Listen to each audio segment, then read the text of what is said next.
Hello, Global Talk.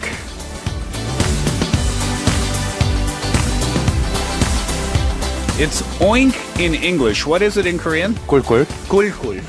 That's right. So different. Dr. Kim's back once again. How are you, sir? Great. Good to see you as By always. the way, this planner looks really good. If Yeah. I do a good job enough today, PD님, can I get one too? I almost want to buy it. Text in pul or le or no. No, I'll just do it. like everybody else. Yeah. These are great though because they're conveniently really good. sized. Sometimes the planners are too big and heavy, I think. Right. Just proper size. And it looks like a sweet chocolate or something. Yeah, right? Like, Yeah. Anyway. Let's get started with a quiz question as we usually do. Quiz for the day is this: an event in which the general public vote for or against a law, political question, or issue is known as number 1, memorandum, number 2, referendum. One more time, please. An event in which the general public vote for or against a law, political question, or issue is known as number 1, memorandum, number 2, referendum. If you know the answer, put it on our Bundy board, use Kakao Talk, or text in on your cell phone, pounder sharp 1045 for 50 or 101, depending on the length of your text. We are giving away, Paul, what's the prize this time? An iRiver Chisor Salgyungi. All right, well, with Brexit and with the Trump victory, another global political stunner for 2016. We talked about it in the headlines today. In Italy, yesterday, Prime Minister Matteo Renzi ran into a huge defeat, right? He wanted constitutional changes, and the referendum said no. Right, indeed. Actually, he has attracted a lot of attention, global attention worldwide. He's a good-looking, youngest ever prime minister of Italy, indeed, at the age of 41, and former mayor of Firenze, or Florence in English. And he has been in power for about 2.5 years, 2 years and 9 months so far. And he wanted to revise constitution of Italy, and he put it as a referendum. But he was defeated big time by, big margin. And since he had declared that he was going to resign if he gets defeated in this referendum, he will now have to resign. He has announced that he will step down and his career in politics has ended. So this has, sent a big shockwave all around the world, even though the latest polls were indicating he would lose. When he actually had proposed the referendum earlier, the margin was clearly on his side. With a big margin, he was going to win at the beginning. I think it was August or like a few months ago. And during the campaign for referendum, he began going down the slide. And then, big margin, latest polls, as I said, were indicating he was going to lose. But there were some hopes, but he got defeated. So big disappointment for those people who wanted slimmer and kind of slender, streamlined Italy that could, change its course and stuff.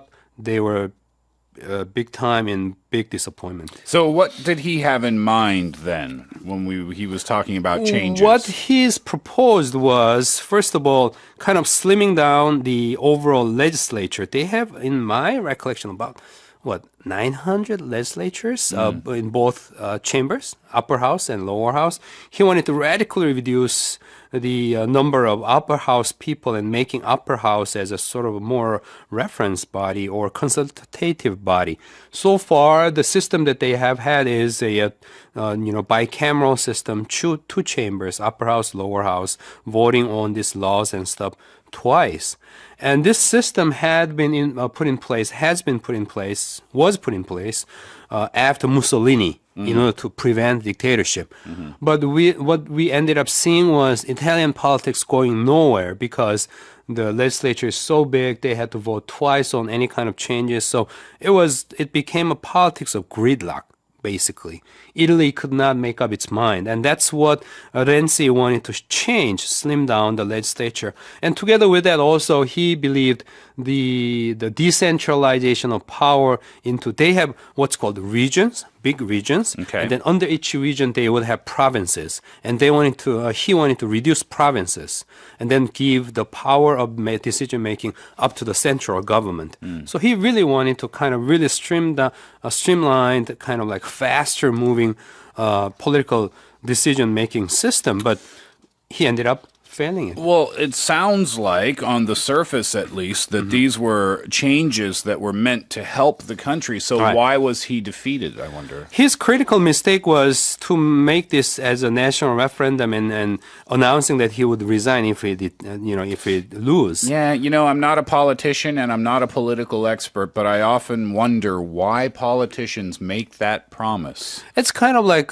drawing the line, kind of like in Korean it's called 배수진. You're running against you've set yourself against a firm, kind of cliff behind you so that there will be no retreat and you campaign all the way, putting your name on the referendum. Yeah, it's a way to show how strongly you feel, but I mean... Exactly. Mike Cameron. Yeah. Right? David Cameron in the UK.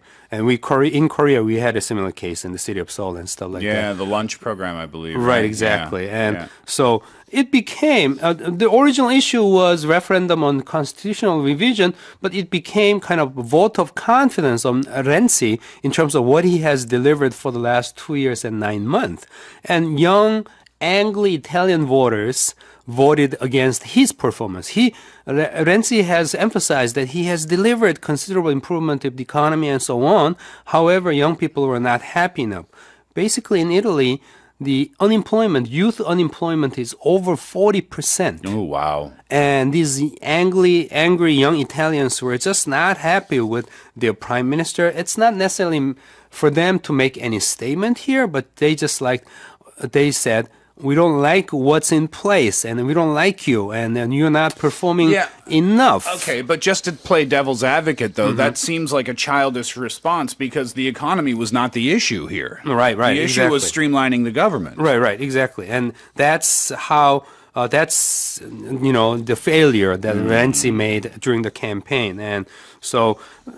this is a repetition of expression of anger that we have seen in the United States, in the UK, and elsewhere around the world throughout the year this year. Before we go to our break, can we have your quiz question one more time, please, sir? Quiz question. An event in which a general public vote for or against a law, political question, or issue is known as, number 1, memorandum, number 2, referendum. We'll talk more about this issue when we come back from Beyonce's Honesty.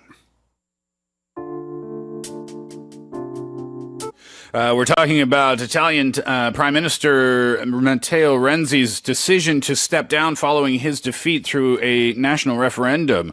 And now let's talk about the implications of it around the world. What are we expecting to happen next then? Around the world, the fear has been on the rise, as we know, like a Brexit nightmare and then Trump trauma, all that. And, after those two big events, worldwide, those people who have been, advocating openness, globalization, tolerance, they've been trying to help Renzi.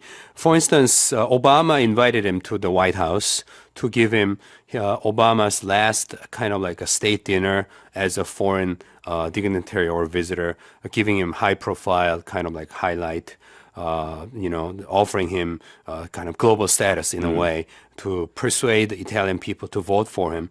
And even Germany has been in confrontation with Italy, talking about how the EU should go, and they've been kind of like having debate and so on. But Germany turned around and they expressed their support for Renzi as well and going into this referendum.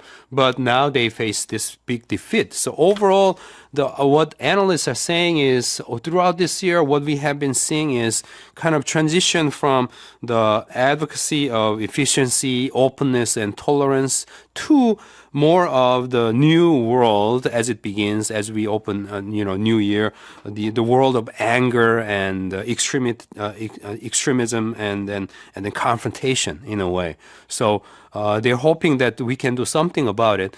The one small good news is when Italy voted against Renzi's referendum, Austria, for instance, there was a big concern about their president, coming from a extreme rightist party, but it was thwarted. And then they elected a candidate from a former leader of the Green Party. So in Austria, there was a sign that there was indeed still a trend of moderation. And when we face the global trend going towards more extremism. So Australia offered a small good news. And France last week also their Republican Party, which will be going against the National Front, which has presented Marianne Le Pen as an extremist leader for the nationalist, causes next year. The Republican Party elected a Fillon, who is a more moderate kind of globalist candidate. So there is a hope in France. At least and people in Austria, could actually make a moderate choice, and then Austria as well set an example. Not so good news in Italy, but good news in some countries Small that hopes. are next door, kind of. All right. Exactly. Well, can we have the answer to your quiz question now, please? Answer to the question on event in which a general public vote for or against a law, political question, or issue is known as, of course, number 2, a referendum. And the iRiver Chisol Salgyungi will go to Yokmas Halyonin from Kakao Talk. Congratulations. Enjoy your prize. Dr. Kim, thank you so much, sir. Have a good week, and we'll see you next time. See you next time. Bye-bye. Bye.